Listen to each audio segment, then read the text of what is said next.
venezolano, dentro y fuera de nuestro país. Continuamos por todos los medios con Mingo. Otro nivel. Neomar Hernández está aquí, nuestro Neomar Hernández, querido, ilustre amigo. Feliz bienvenido. año, Mingo, qué Feliz gusto. año, mi pana, claro que sí. Y mira lo que tengo aquí. Ay, eso lo conozco yo. Lo tengo aquí, le he hecho anotaciones y he hecho una serie de Qué cosas. chévere. Porque yo voy a hablar poco, voy a hacer una introducción porque Erika y yo y todo el equipo del programa queremos escuchar a nuestro Neomar, queremos comprometerlo porque además está en el centro de este texto de Neomar que, bueno, el 21 de diciembre estuvimos en el Trasnocho Cultural en el Buscón y aquello, de verdad, yo creo que Neomar hasta se sorprendió del cariño, de lo grato, del ambiente, de la gente que se volcó a saludar a Neomar. Se agotó el libro. Yo quiero que Neomar ahora cuente por cómo va porque nosotros estamos esperando otra edición otra impresión, otro en lote. este formato, pues en papel, porque ustedes también han agotado, creo yo, la parte de internet. Pero fíjense una cosa, yo quiero hacer una muy breve introducción porque hoy es 23 de enero y se están cumpliendo 65 años del despido de Marcos Pérez Jiménez. Despido es un término muy fino, muy elegante, pues, ¿no? Para esa dictadura de Marcos Pérez Jiménez. Y aquí en el texto de Neomar yo me voy a permitir solamente robar en la parte de las conclusiones. Neomar habla en el análisis que se hace aquí, el análisis realizado con 5 criterios básicos, a saber, el número de partidos que interactúan en el sistema, el modelo económico que se impulsa desde el gobierno, la idea de la democracia que tienen quienes gobiernan, la resolución de la dicotomía centralización versus descentralización administrativa y el papel que juegan los militares. Lleva a concluir que la periodización que puede hacerse sobre la transformación que experimenta el sistema de partidos venezolanos en el periodo de tiempo señalado anteriormente va más allá de la mera contraposición que puede establecerse entre esas dos etapas.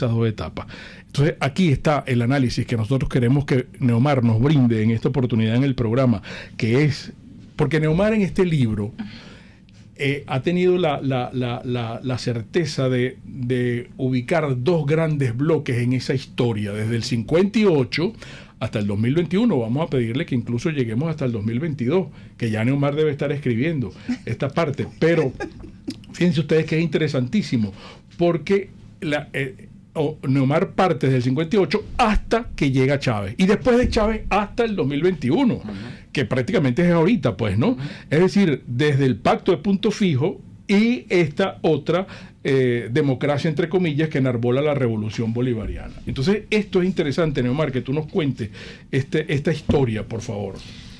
Bueno, Mingo, antes de arrancar con qué pasa después del 23 de enero de 1958, habría que precisar qué pasa en exacto el 23 de enero y cuáles son nuestros grandes mitos a propósito de lo que efectivamente echó del poder a Pérez Jiménez. Uh-huh. A nosotros se nos ha dicho por años que el 23 de enero se produce una especie de gran manifestación popular donde Pérez Jiménez es apartado del poder. Y eso es parcialmente incierto. Pérez Jiménez sale del poder por una decisión estrictamente militar. Pérez Jiménez había llegado a un punto en su régimen, en su gobierno, en el que él se había creído que él era el centro del universo de ese régimen.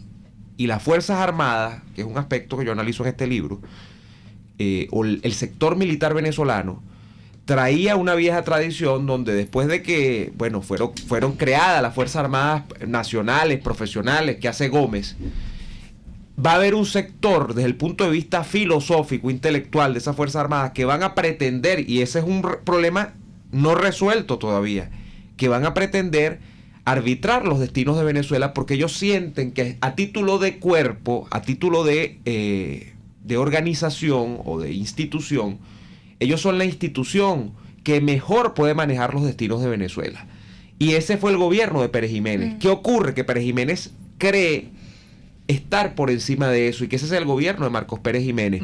Cuando eso ocurre, hay un grupo de generales, hay un grupo de militares que le dicen al señor Marcos Pérez Jiménez: hasta aquí llega usted. Tiene que llegar. Porque usted tiene que producir un relevo. Cosa que es un problemón, siempre lo he dicho en estos espacios. Porque ¿cómo tú produces un relevo dentro de la Fuerza Armada? El criterio de administración del poder dentro de la Fuerza Armada se da con base en el hecho de quién tiene mayor jerarquía, o sea, quién, y cuando tú tienes dos generales, ¿cómo haces para competir dos generales? ¿Quién está primero en el cuadro de la promoción? Dentro de la promoción, ¿qué? O sea, si usted está más cercano del primer lugar, ¿quién fue el primero de la promoción? Eso, pero quizá el que fue primero de la promoción... ¿Wolfgang Larrazábal era el no lo sé en este llamado momento. Bueno, Wolfgang Larrazábal, yo no estoy tan seguro de que haya sido un personaje que hubiese propiciado la salida de Pérez Jiménez porque él quería ser. Yo no estoy tan seguro. De hecho, yo siempre he reconocido en Wolfgang Larrazábal a un militar que fue capaz de despojarse del uniforme militar para hacer política. Sí. Y son pocos. Sí. Son pocos. Bueno, el general quizá Rabar también. Pérez Rabar. El que manejó la presidencia de PDVSA desde su inicio hasta 10 o 12 años después. O sea, son pocos los militares que se meten en el rol profesional de político quitando el uniforme. Y creo que Wolfgang, quizá por la virtud de las circunstancias, lo hizo. Pero permíteme terminar esto de Pérez Jiménez, ¿no? Sí. Entonces, ¿qué pasa? Cuando Pérez Jiménez se mete ese papel en la cabeza, pues la Fuerza Armada llega a una decisión. Y es, este señor se va porque, y además, bueno, había problemas con el relevo. Eso, fíjate que eso se produce cuando se nombra la junta que va a sustituir a Pérez Jiménez.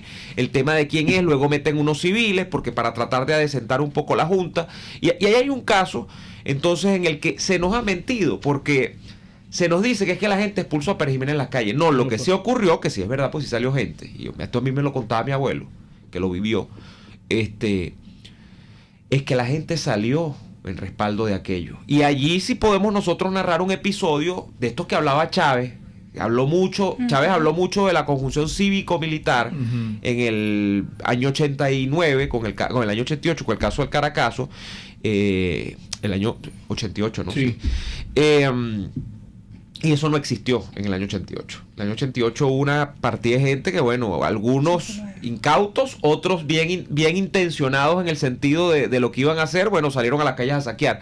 Y allí nunca se dio ninguna conjunción cívico-militar. El 23 de enero sí, pero es a posteriori. Entonces yo quisiera marcar esto de que no es verdad que la gente expulsó a los militares del poder. ¿Y por qué quiero ser tan insistente con esto, Mingo?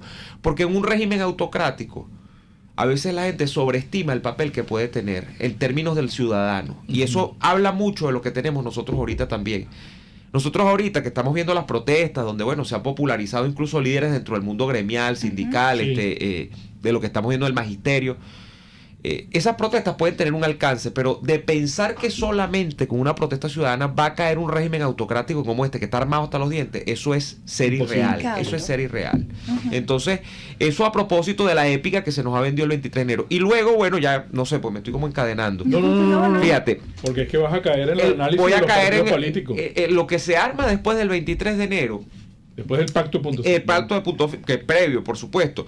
Que eso que tú mencionabas, que yo toco ahí en el libro, es un sistema que va a tratar de conciliar, con base en el tema del petróleo, todas las diferencias que hay a nivel nacional en los distintos sectores. Estamos hablando de los militares, los civiles, estamos hablando de los adecos, los copellanos, las iglesias. Sí. El petróleo se va a convertir en el gran combustible de esta nación. Sí.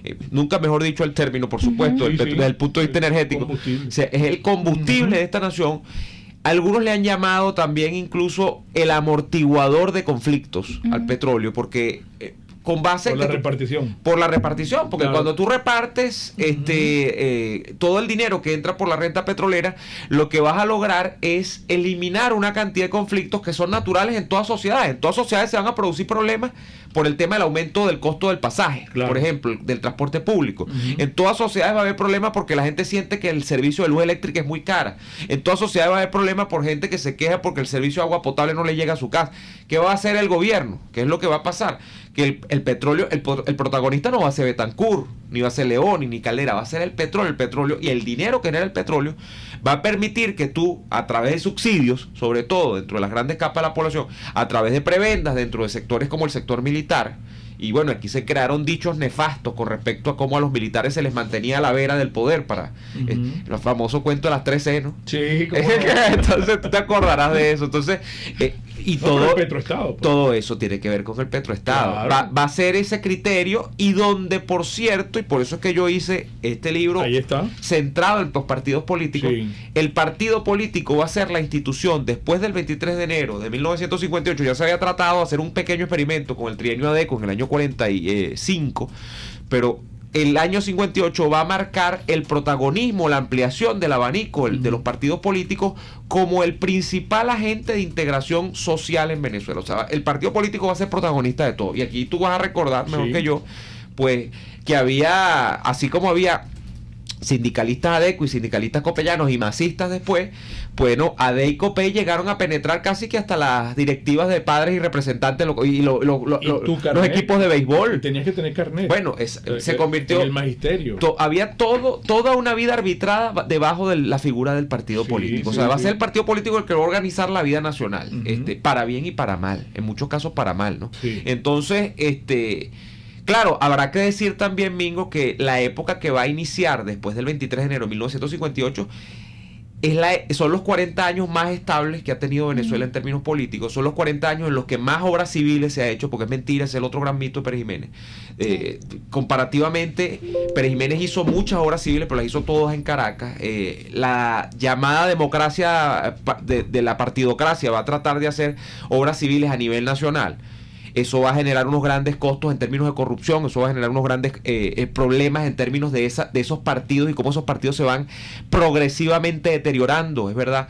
Pero van a ser esos 40 años que se inician el 23 de enero de 1958 los mejores 40 años que ha tenido Venezuela. Que es mucho decir, porque son años que tú te pones a revisarlos, y yo lo hago en el libro, y son años que tienen muchos problemas. Y ese lapso, para que vean lo mal que hemos vivido nosotros. Ese lapso tú también lo partes en dos. Es decir, la época de Betancur, Leoni, Caldera, y después se podría partir en dos. Sí, se podría partir. En cuanto a la corrupción y los petróleos mismos. El hecho de la corrupción permite partirlo en dos. Por eso. Claro, yo allí hago otras periodizaciones. Yo creo que lo parto, ahora fíjate, yo trato que no recuerdo, pero creo que por lo menos hago 3 etapas, porque yo hablo de la etapa, yo hablo de cada uno de los gobiernos, pero del punto de vista de la corrupción se podría partir en dos. ¿Por qué? Exacto. ¿Cuál es el periodo? Lo hablaba. Pérez. Sí, tiene que ver con el primer gobierno de Pérez. Y yo lo dije el día del bautizo, en justicia a la memoria de Pérez, que ahora están revisadas, ¿no? Y con el tema de Oteiza y lo que está haciendo con sus documentales, que son maravillosos.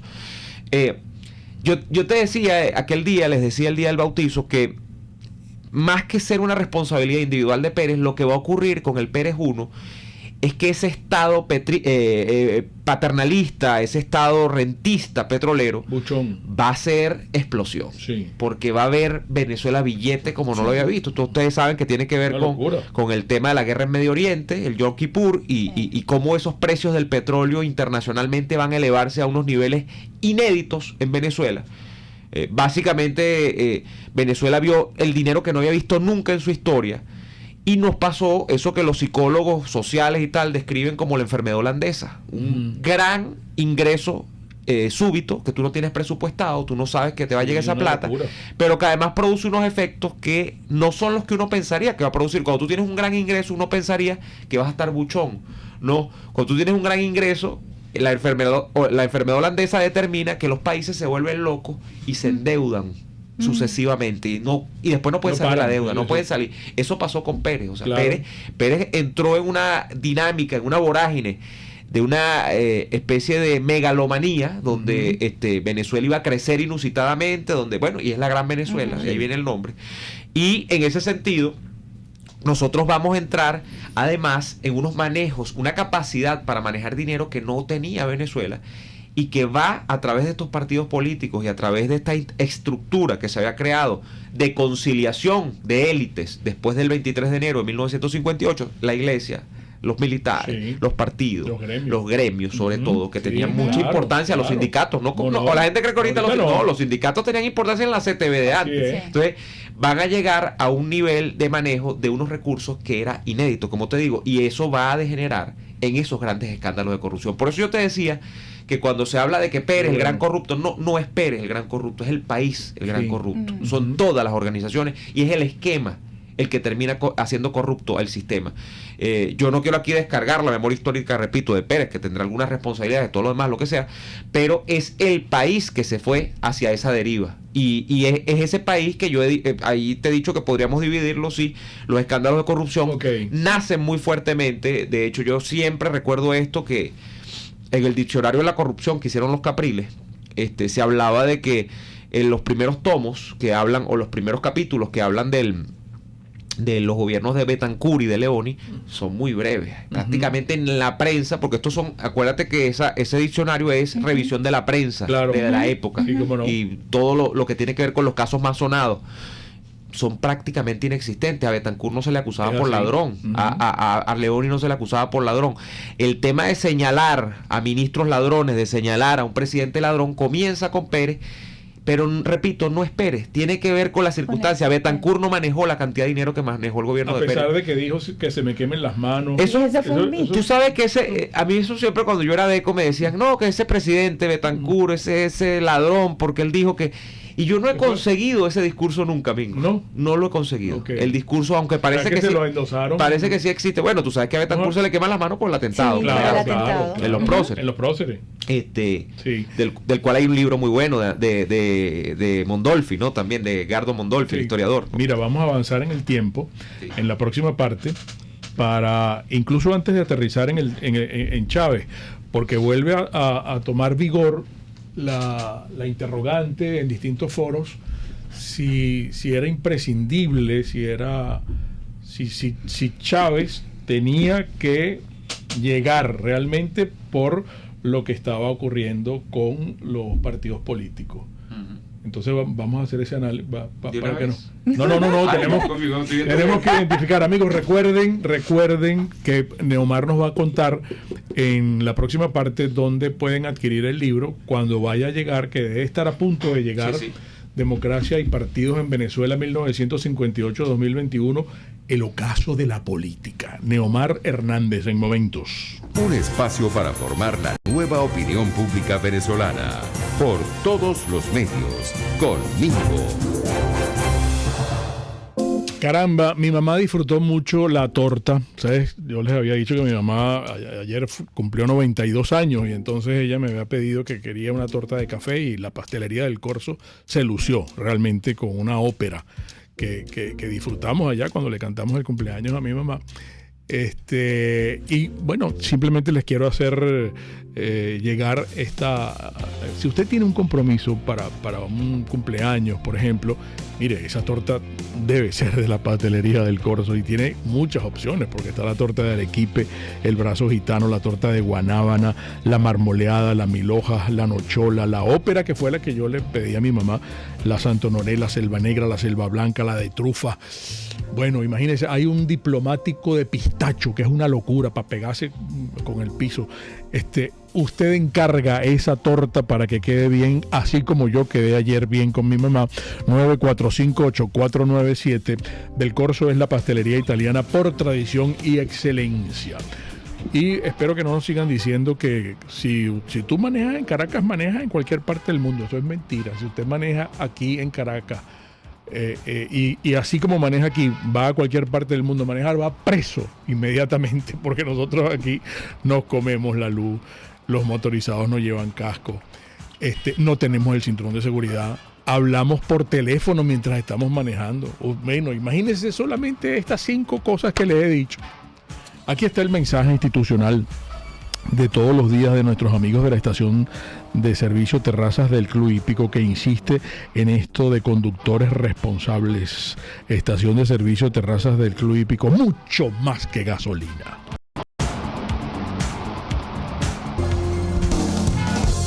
RCR 750 AM, porque lo bueno une. Un periodista espontáneo, frontal, observador, inconforme, con mucho que decir y escuchar. Regresamos por Todos los Medios con Mingo. Vamos a tratar en este tiempo que nos queda de lograr aterrizar al día de hoy, porque estamos comprometiendo a Neomar que haga un compacto de 65 años, imagínense, de historia política en nuestro país. Pero, y Erika seguramente tiene inquietudes de nuestros amigos oyentes para que Neomar pueda satisfacerlas también. Sobre todo el comentario que hace un amigo de aquí del chat que dice, es decir, según Neomar, si no hay militares que crean en la democracia, Nicolás Maduro no sale. Es un poco hay su otra pregunta. Es un poco su pregunta. Y lo otro es, ¿qué le dirías a los que aún siguen siendo nostálgicos de la época de Pérez Jiménez, sintiendo que fue la época de la mejor evolución de Venezuela? Sí, mucho, claro. Sí, claro. que Mucho. De hecho, un componente. De siempre. No hubo incluso un partido político que se deriva. Claro, y bueno, y siendo honestos, Pérez Jiménez logra una extraordinaria votación hacia los años 60. ¿Cómo no? Claro. Con este partido que lo hace senador por Caracas, creo. No recuerdo si por Caracas o por el Táchira. Pero él tuvo un diputado Burguera que era muy activo. Sí, había varios proto-perejimenistas, pero Pérez Jiménez logra tuvo una votación extraordinaria y luego de allí se deriva una enmienda a la Constitución también donde a Deico Pey conviene inhabilitar políticamente a Pérez Jiménez. O sea, era una enmienda hecha para Pérez Jiménez. No decía Pérez Jiménez, pero estaba hecha para Pérez Jiménez. Con ese fin. ¿Qué ocurre? Eso de la nostalgia del perejimenismo es que incluso yo puedo ahorita, uno ya lo ve 20 años después, más fácil, claro, la historia, verla a distancia, todo en la vida, los procesos que uno pasa a verlos a distancia te ayudan a entenderlos mejor. Una parte de la idea del por qué Chávez tenía que ser presidente tiene que ver con cierta añoranza del tema de Pérez Jiménez. Yo lo recuerdo incluso por mi abuelo, que era tachirense, y mi abuelo de alguna manera valoraba mucho este tema de la mano dura y el orden y la cosa, y ahí yo creo que hay una idea en ciertas capas de la población del hombre fuerte, y eso todavía se ve, ve. Pero en el año 98, más que pensar, aquí hay mucha gente que piensa eso, bueno, Chávez quizá lo logró congeniar el tema de gente que venía por la vía de la izquierda, que habían sido comunistas toda la vida, y gente que no tenía nada que ver con la izquierda, sino que lo que más bien era buscaba la figura de autoridad, logró casar a dos mundos. A ese mundo de esa izquierda aliprimerística, esa izquierda pues que tiene que ver con estos comeflores de los años 70, y no tan comeflores, porque también estaba metido en la lucha guerrillera, gente que viene de toda esa izquierda del Partido Comunista, de las izquierdas del MAS y tal, y un sector que no tiene nada que ver con eso, que es el sector típico militar, de la cachucha, de la bota militar, de la formación militar. Eso lo logró Chávez. Ahorita hay gente que todavía, y eso es una tara en Venezuela, el tema de militar. O sea, que hay gente que de verdad piensa en el tema del orden militar y de que tiene que venir y de que tal. Y lo que ocurre con Pérez Jiménez es que esta gente que le tributa memoria, pues tú le puedes tributar, puedes prenderle vela a quien te dé la gana. No, pero es que quien le prende vela a Pérez Jiménez en este sentido es que hay gente que se la está aprendiendo, gente que ni siquiera lo ha estudiado. Que es que te habla de que Pérez Jiménez, ¿por qué Pérez Jiménez es lo mejor? No, porque Pérez Jiménez representó el único episodio de derecha. Pérez Jiménez era un militar estatista, igualito que todos los gobiernos estatistas que vinieron después. Tú no me puedes a mí hablar de que Pérez Jiménez es un referente para cierta derecha en Venezuela, porque Pérez Jiménez no creía en la ley de oferta y demanda, para empezar, no creía en el libre mercado. Pérez Jiménez es un tipo que hizo un país a partir del petróleo, lo mismo que hicieron los que vinieron después. Pérez Jiménez es un tipo que creía en la intervención ferviente del Estado. Pérez Jiménez no tiene otra gente que dice, no, bueno, no porque sea de derechas económicas, porque era nacionalista. ¿Qué nacionalismo? Nacionalismo hubiese sido desarrollar todo el país, no desarrollar a Caracas. Nada más. Y lo otro, ¿qué tanto nacionalismo hay en un tipo que no dejó de venderle petróleo a los Estados Unidos? Y que igual que Betancourt, que también decía que era nacionalista y todo, todos le vendieron petróleo a Estados Unidos, todos le han vendido petróleo a Estados Unidos, todos han tenido relaciones con Estados Unidos, todos se han prestado para el tema de las relaciones. Lo que más han alegado es la cuestión de seguridad. No, vale, si tú no te metías en política, vivías tranquilo. Podías vivir con tu puerta abierta y tus ventanas abiertas. Oye, pero ¿cómo desaparecieron gente? No, la seguridad nacional. Claro. Esa es la seguridad. Claro. Ojo, a Pérez Jiménez no se le puede negar las grandes obras que hizo en la capital y que hizo durante 6 años, porque además el gobierno de Pérez Jiménez 6 años nada más. Ni siquiera llegó. Bueno, creo que no. casi 6 años. Casi 6 años. Es del año es después del asesinato de Delgado hasta que lo terminan sacando del poder. El asesinato de Delgado en el año 52, ¿no? Entonces, que dicen que lo mandó a matar él. Es una de las tesis. Hay un libro muy bueno de Federico Vega que baraja el tema, el del sumario, ¿no? El del sumario, que es muy largo, pero es un libro bien, bien chévere. ¿Qué pasa? Eran familia. Sí. O sea, hay que decirlo también. Además. Entonces, ¿qué pasa? Que la evaluación que se hace de Pérez Jiménez es una evaluación infantil. Y tiene que ser infantil, porque son una partida de muchachos ociosos los que están en eso, que no, que yo soy de Pérez Jiménez, que no sé qué tal.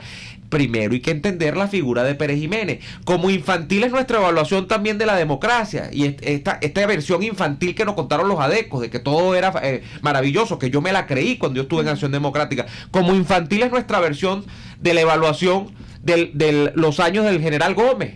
En la presidencia y bueno, y a través de su dictadura. Pero el general Gómez es el fundador de Venezuela. Entonces, eso no se reconoce. Es como un anecdotario. Aquí hay gente, sí. Gente que vive del cuento. Exacto, y por eso que chévere. No vale. Sí, en serio. Entonces me desespera. El chavismo es lo mismo. Claro. Gente cayéndose abuela con el chavismo. Y borrando la historia anterior. El chavismo que tú objetivamente, claro, pero que tú objetivamente tú lo evalúas y el chavismo no tiene ninguna obra de gobierno. O sea, ¿cuál es la obra de gobierno del chavismo? ¿Cuál es la gran universidad que ha hecho el chavismo? ¿Cuál es el gran hospital que ha hecho el chavismo? No existe. ¿Cuál es la gran política social? Salvo regalar reales y poner las cajas clap y hacer esas monstruosidades que son esos urbanismos que hicieron sin planificación alguna. Pero analízanos si estaba obligado a llegar, si era imprescindible, si Chávez... Era inevitable. Era inevitable. Yo creo que sí. ¿Crees que sí? Wow. Pero no por la vía militar, sino por la vía de otra cosa, que es un tercer elemento que no es ni la izquierda ni la vía militar, que es el elemento antisistema. Aquí, si no era Chávez, era cualquier otro que no fuese del sistema, y el sistema me refiero no solamente a Dey Copey, porque ya el presidente Caldera, para el periodo anterior a Chávez, ya había dejado ese copeyano, ya tenía un partido aparte. Sí. Era el sistema, lo que podríamos llamar el establishment político, lo que tiene que ver con... Hizo agua. No dio más. ¿Cuál era la consecuencia natural, Mingo? La historia no se puede analizar de adelante para atrás y hacer, porque eso es lo que llaman hacer... ahora se me vio el... Eso es acomodaticio. No, pero eso es anacronismo. Tú no puedes hacer anacronismo. Claro. Anacronismo es que tú agarras y tú dices, bueno, ¿qué hubiese pasado si? Claro. No, yo no puedo decir que hubiese pasado si. Pero lo que sí era necesario y la consecuencia sana, natural del proceso de desgaste que tenían los partidos políticos hacia los años 90, ya empezando los 80, pero en los 90 se evidenció cuando llegó Caldera a la presidencia sin Copey, es que quienes tenían que tomar el testigo quizá eran adecos y copellanos igual, quizá con unos nuevos partidos que derivaran de aquellos como los que tenemos ahorita, pues un nuevo tiempo salió de Acción Democrática, pero más que la generación de relevo tenían que ser los que había seleccionado a la gente como gobernadores y alcaldes, claro, de la descentralización. La descentralización era la salvación de la democracia. Sí. Eso es lo que yo argumento en este libro también, que la descentralización, y por eso es que yo la incluí como uno de estos aspectos que tú mencionabas, con los que yo evalúo la historia. Buenísimo. Es descentralización versus centralización. Buenísimo. Los mismos partidos políticos, dentro de ellos Gonzalo Barrio era uno, claro, le tenían asco a la descentralización, porque además ellos cayeron, estamos hablando que Gonzalo Barrio... Y Claudio Fermín es uno de los protagonistas. Es uno de los hijos de la descentralización. Yo lo menciono ahí, Ledesma, Claudio Fermín. Exactamente. Estamos hablando de Osvaldo Álvarez Paz en el Zulia. Sí. Estamos hablando de Andrés Velázquez en Bolívar. O sea, era la salvación que un líder salido de una gobernación fuese presidente. Sí. Y ahí había mucha gente capaz. El doctor Salas Rome podía ser presidente también porque venía de ese gobernador de Caragua. ¿Cómo se llama el que fue gobernador en Aragua, del MAS? Didalgo Bolívar. Y luego Tablante antes y antes, luego Didalgo Bolívar. Entonces, sí, esa era la salvación. Esa era la salvación. Sí, era el único abrevadero que podía tener la Y no se dio porque nos llegó Chávez antes. Claro. Y por ahí es que veníamos nosotros con el día del bautizo. ¿Te acuerdas que yo mencioné este episodio de la causa R? Sí. De este profesor que tenía yo que decía, es más, si nosotros hubiésemos electo a Velázquez en el año 93, nos quemamos esa etapa y no llega... Bueno, eso no se sabe. Claro. Eso no se sabe, pero él dice, ¿por qué? Porque él prácticamente me decía, los venezolanos hubiésemos matado la fiebre de tener un antisistema. Sí. Es una tesis que tiene algo de sentido. Sí. Tenía que ser Velázquez, no tenía que ser Caldera. Y Velázquez iba a entregar en 5 años. yo veo a Velázquez entrenando en 5 años. Velázquez no era un tipo que no le vea, dotes de autócrata ni nada de eso, ¿no? O sea, ni comunista. Es un tipo que, bueno, venía a la izquierda, fundamentalmente al sindicalismo, pero no se ve que era un tipo que iba a arruinar al país de la manera como lo hizo Chávez. Entonces, bueno, eso es lo que tenemos. Estoy viendo el reloj porque se nos acabó el tiempo. Pero Catherine nos regala 2 o 3 minuticos nos regala. Y Nestare también nos regala 3 minuticos. También, claro, pero qué bueno. Nestare nos regala 5. Bueno, está bien, qué bueno. Bueno, hacia allá iba, pero vamos a llegar al hoy, porque la gente está mortificada. La gente está mortificada. Estamos mortificados. Sí, pero estamos como en una etapa de calma con protestas, ¿no? O sea, pero de mucha incertidumbre y de mucho sigilo y de mucho cuidado. Y he hablado con mucha gente, Mingo, en estos días, y hay una cosa que me extrañó, que es que a pesar de que se está vendiendo todo el tema de la Venezuela Premium y todo, y hay gente que no está tan desacomodada, por decirlo, ojo, no tan enchufado, pero hay gente que tiene medios pues para vivir. Claro. Me dice, coño, y la cosa está dura. O sea, se ve como carestía en la calle, ¿no? O sea, en algunos sentidos. Sí. Parece, yo puedo pensar que esto es natural porque venimos de diciembre, y en diciembre todo el mundo quema todas las naves, ¿no? En diciembre la gente se come los aguinaldos, en diciembre, lo poco, lo mucho, la gente se vuelve loca, tira la casa por la ventana. Sí, la gente anda, bueno, claro. La gente anda, como dicen los españoles, a tope. Sí. A tope. La gente anda a tope. Pero ya no como antes, ni pero no, claro, ya no se toma tanto el par ni tanto etiqueta negra. Pero ¿qué ves ahorita? Que ves primaria, ves candidato de consenso, ves elecciones en el 2024. Primero veo algo antes. Primero veo el dinamitado de la mesa de México primero. Eso se va a acabar en cualquier momento. Sí, ¿no? Porque ya el chavismo está dando señales de que no va. Se va. Ahí no se va. Falta ahí. No le va. Ya ellos sacaron lo que necesitaban. Exacto. Ellos sacaron. Primero necesitaban que el mundo se creyese el cuento de que Maduro es un demócrata negociador. Es un cuento, y que lo era Chávez y todo lo que han hecho con todas las negociaciones. Segundo, necesitaban tiempo. Y ya tienen eso ya parece un chicle. Sí. O sea, eso ya lo han estirado hasta que no da más, lo de México. Tercero, que creo que es lo más importante, necesitaban con ese pretexto de México meter a toda la oposición, y estoy hablando de María Corina hasta los que son más entregados, hasta Rosales y esos bichos, y los alacranes. A todos los metieron en el carril electoral. Al día de hoy no hay nadie en Venezuela que siendo oposición diga que no va a ir a elecciones. Todos están. Nick Merevan. No, Nick Merevan no, pero él no está en contra. Él no está en contra de la elección. Él lo que dijo es que él desistió de su candidatura. Claro. Por aclamación, me imagino. Porque es tan importante que me imagino que hizo una ¿cómo es? Un pleno nacional. Una encuesta familiar. Una encuesta. Focus group. No le convenía. No, esto es una cosa. Esto es una cosa anecdótica. Entonces, eso es lo tercero. Y ya lo cuarto no sé. Pero bueno, el caso es que el chavismo ya sacó lo que necesitaba de México. Y México tiene que acabarse en cualquier momento, porque perpetuar lo de México va a hacer que el chavismo tenga que entregar algunas cosas más. Y el chavismo no va a entregar nada. ¿Y los 3.200 millones que están esperando? ¿Tú crees que estén próximos? Bueno, vamos a ver a qué se llega antes. Pero yo creo que en cualquier momento vemos el puente de México dinamitándose. Van a llegar a otra cifra, mujer. Okay. Le van a llegar al precio. Le van a llegar al precio y listo. Sí. Mira, el libro. El libro. Y bueno, perdón, 65 años perdidos. Caramba. Yo no creo que tanto, Mingo. O sea, ¿sabes por qué? Porque siendo honestos con la historia, son los 40 años que vienen después de 1958 son los que mejorcitos hemos tenido nosotros. O sea, hay que ver lo que es el siglo XIX venezolano, ¿viste? Sí. El siglo XIX venezolano era horrible. Sí. Horrible, eso era enfermedad, guerra, muerte, prostitución. Sí, cómo no. Como dijera un cura, que me aprendí esa palabra en estos días, unos amigos, eso era un putiferio. Un cura así bien castizo.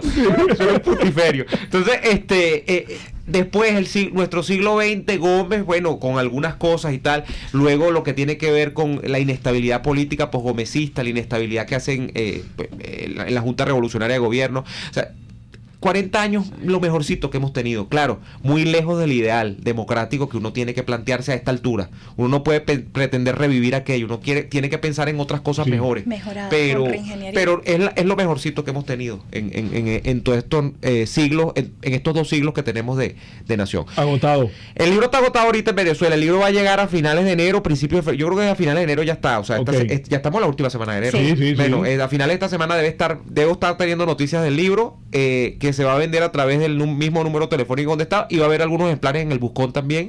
Y agotado acá, pero en Amazon.com, la gente que nos está viendo desde fuera del país, en Amazon está, ahí lo tienen. Porque en Amazon ellos son los que imprimen ese libro. Entonces, pero nos avisas en lo que llegue para comunicarlo también por aquí. Claro, con todo gusto. Con todo gusto. Bueno, querido amigo. Yo disfruté muchísimo. Qué bueno este programa, ¿verdad? Fabuloso. Escuchar a Neomar siempre es fabuloso. Neomar Hernández. Amigos, las interpretaciones finales de todo lo conversado hoy aquí, como siempre, de ustedes. Y recuerden, el comunismo te quiebra las rodillas para que tengas que darle las gracias por las muletas. Hasta mañana. RCR presentó Por Todos los Medios con Mingo.